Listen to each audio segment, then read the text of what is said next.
Hi all, it's Jan of the Jan Files.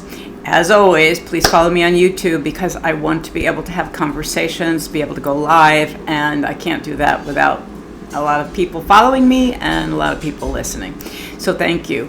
I want to talk about sort of two things, but they're related. I want to talk about Iran again, and I want to kind of lead into religion, but we'll see how that works out. I still believe that this war is likely not to last very long. And when I say not very long, I mean, more than a month. What would change that dramatically is if we put boots on the ground. Now, I know we sent 2,500 Marines over there. And what I mean by boots on the ground, that we invade Iran, sorry.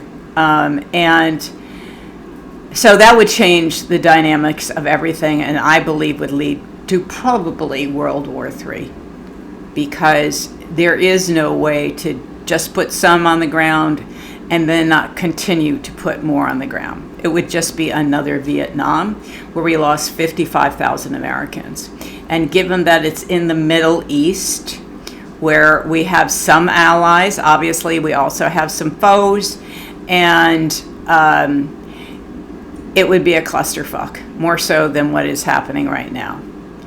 And first of all, I think Trump knows on some level that this is a major fuck up.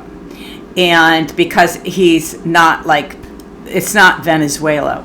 I think he actually believed that he was going to go in and voila, this was all going to be okay. Obviously it's not.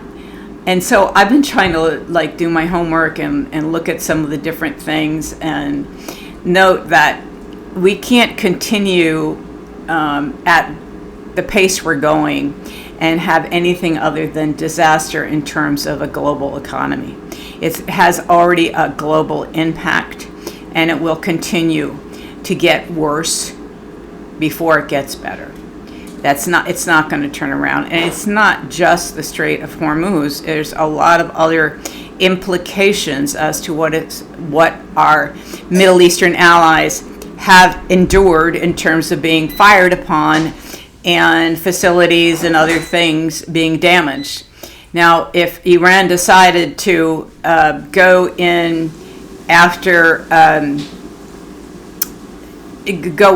and bomb a desalination plant, for instance, in Dubai or one of those other places, that's a disaster. 60% of their water, comes from the desalination plants. So there's all kinds of impacts that could happen if Iran decides to even step it up more. And I believe they can. I don't believe that we've destroyed everything we think we have. They have shown no interest in stopping at this point.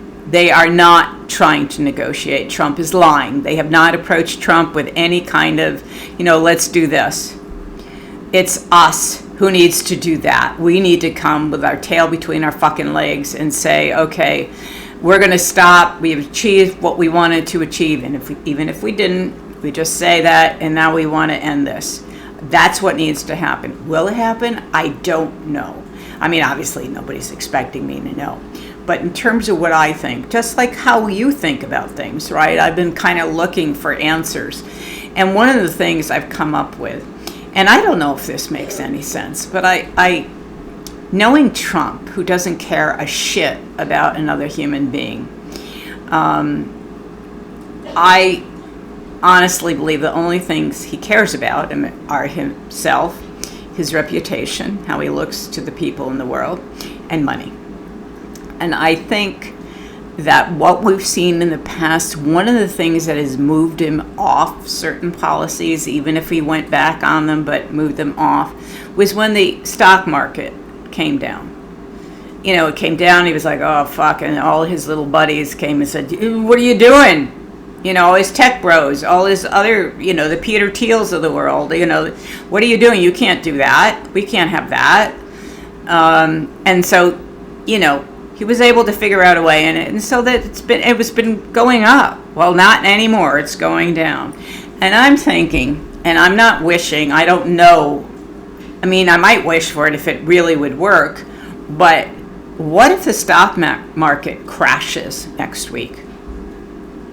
What if it really just crashes, like 2008 crash? What would happen? I think that would have a great impact on Trump, and I think that he would be furious, and I think he would be saying, you told me. He's going to start blaming other people if he hasn't done that already. Told me this was a good idea, or, he talks to Bibi or whatever. And it was never a good idea. This was a horrible idea. And the fact that we now have, and this is where I'm kind of go a little bit toward religion here, we now have commanders saying to the troops that this is Armageddon, this is the end of days, and we are seeing the second coming of Jesus Christ. What?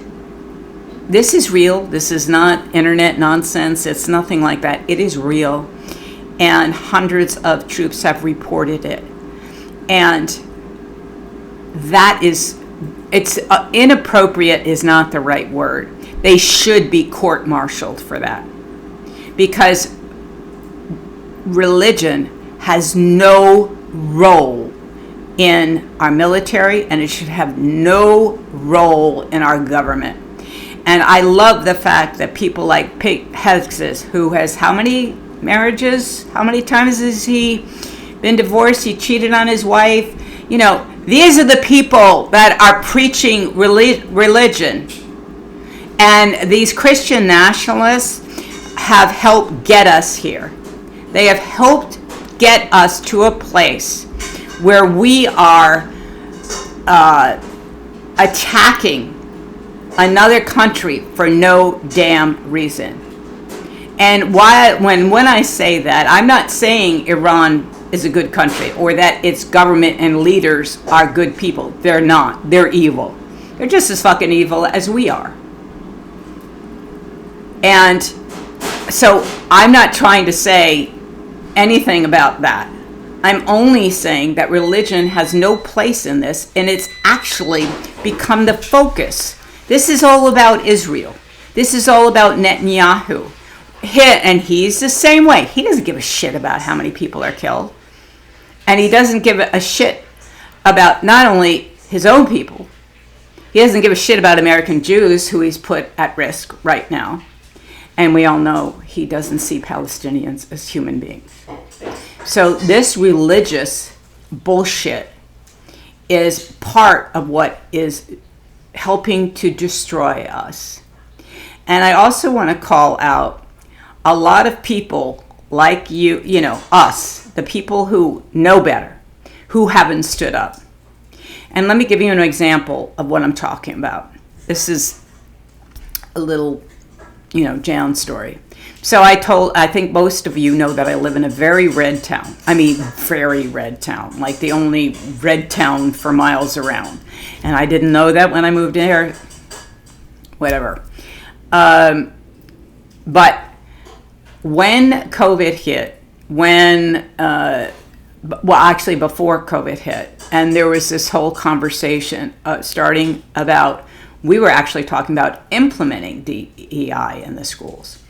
And then, of course, came out this whole nonsense about critical race theory, which is utter nonsense, okay? It doesn't get taught in elementary schools. It's got nothing to do truly with diversity, equity, and inclusion at all. And so I became loud. I got up and wanted to know and was questioning what they were doing, who was on the committee, all those good things. And then COVID hit. And so a bunch of these MAGA assholes came in and ran for the board, and they won because they wanted more parental rights. And they wanted more say in kids wearing masks and not wearing masks. And, and all that. They won. You know why they won? Because in this town where, let's see, I think we have like, I'm just going to make up a number. I think it's like 3,500 students. I think maybe 1,500 people voted in the board election. 1,500. Now, we have Democrats in this town, but I guess it's not important enough to show up for a board election or pay attention to what the hell is happening. And for me, that is one of the things we are responsible for. We have not stood up when we needed to. We became complacent. Now, I'm not asking everybody to be me, because I've been brought up. I was brought up to stand up. That's all I can tell you. That was the way I was raised. To say something, to stand up, to not allow it, to look out for injustice. But too many people have taken it for granted. Too many people have taken women's rights for granted. And now we find ourselves in a place where we possibly could find ourselves in World War III. And we played a role in that, folks. And we have to acknowledge it. I'm not saying you have to beat yourself over it. That doesn't do any good. But it means that we really have to understand what this moment means and what our role in this moment means. And it means I don't want to hear shit about you don't want to pick up the phone and not call people. That it makes a difference. Go see Heather Cox Richardson, who I think is brilliant, by the way. And listen to her talk about how important it is to make phone calls, to stand up, to let your representatives know. Because she speaks to them and they say it makes a big difference. So at a minimal level, that we've got the March 28th coming up. We all should be out there as long as you can walk and talk. And I mean, I know there are reasons for exceptions, so just understand that I know that. But for the rest of us, we are behind the 8 ball and we are maybe too late. I don't know. But I'm only going to tell you that we helped get us here. And I don't know. You know what? I really want to know what you think, though, about the thing, about the stock market. I mean, I want to understand what you think about that. And I just want to know what you think, because, I can watch myself talk, which I'm doing, obviously, right now. But I really do appreciate other people's opinions, and it's how I learn. So stay with me, stay focused, and I don't mean beat yourself up. Don't do that. And we've all could have done more. But the point is, what do we do now? Take care.